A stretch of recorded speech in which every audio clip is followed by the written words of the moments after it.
अधिवक्ता संघ राजनगर का शपथ ग्रहण समारोह हुआ संपन्न।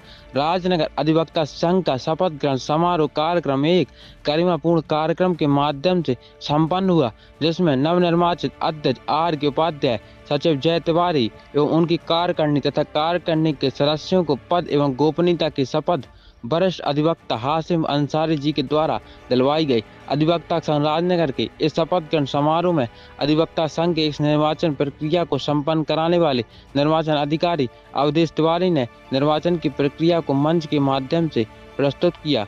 इस अवसर पर प्रमुख रूप से मुख्य अतिथि के रूप में अरविंद पटेरिया सहित सैकड़ों अधिवक्ता मौजूद रहे। Bureau report, TV news, Chhatarpur. जब राकेश आर के भाई साहब बोल रहे थे, उपाध्याय जी भाई साहब, तो मैं सोच रहा था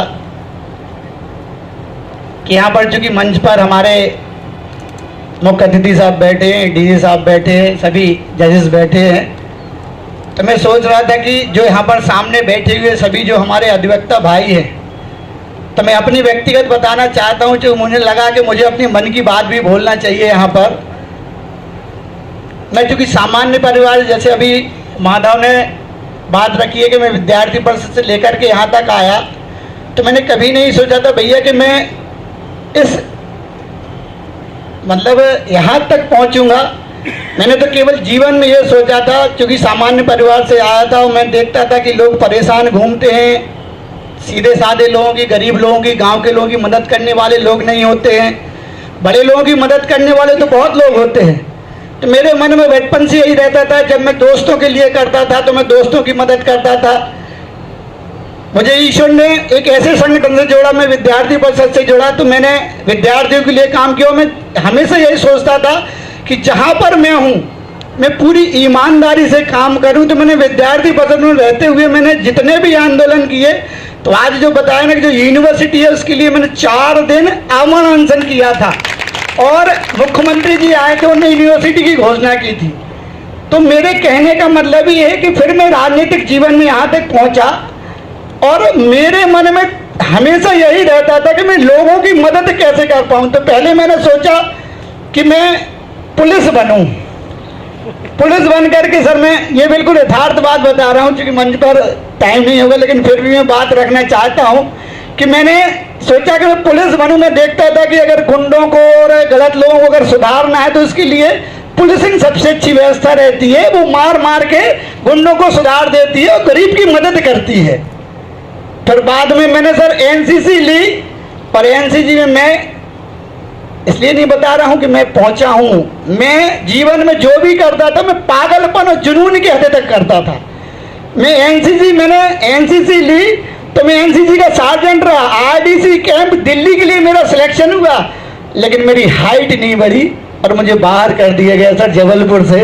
मैं वापस लौटा, मैं बहुत रोया। लेकिन मैं बता दूं आपको, मेरी जब परेड होती थी ना 26 जनवरी में, तो एसपी साहब ये कहते थे कि इस लड़के को देखो, इसके जैसा क्वेश्चन बोलना सीखो। एसपी साहब अपने आरआई से कहते थे। लेकिन ये कब हो पाया, तब मैं बाथरूम करने भी रात में जाया करता था ना, तो परेड करते हुए जाया करता था कि मेरी परेड सबसे अच्छी हो। ये समय मेरा बर्बाद, झूठ नहीं बोल रहा हूं। फिर मैंने सोचा कि चलो मेरी हाइट नहीं बढ़ी, अब क्या होगा।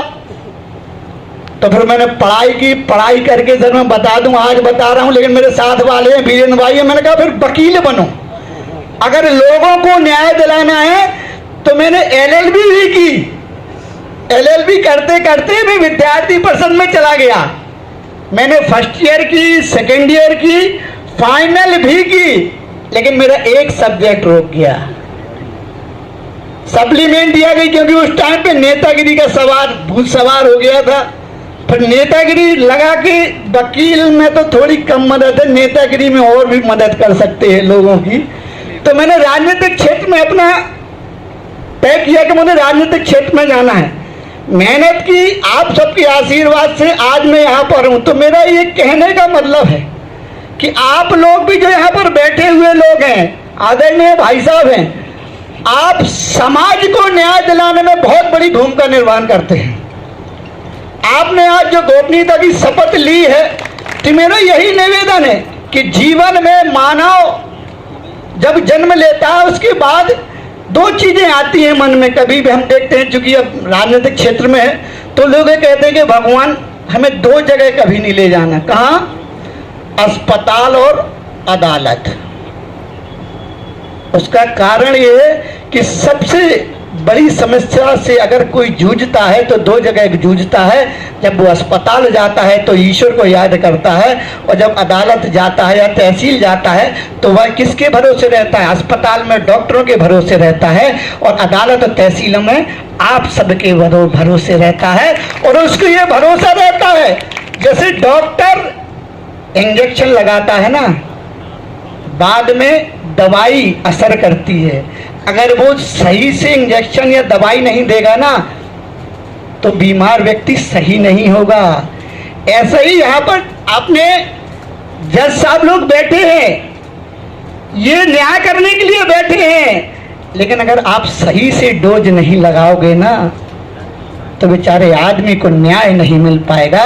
ये आपकी जिम्मेवारी है कि समाज में अगर हम न्याय लोगों को दिला पाएं और लोगों की समस्याओं का निराकरण सही से कर पाएं, और कर तभी पाएंगे कि हम अपने कर्तव्यों को सही ढंग से निर्वहन करेंगे।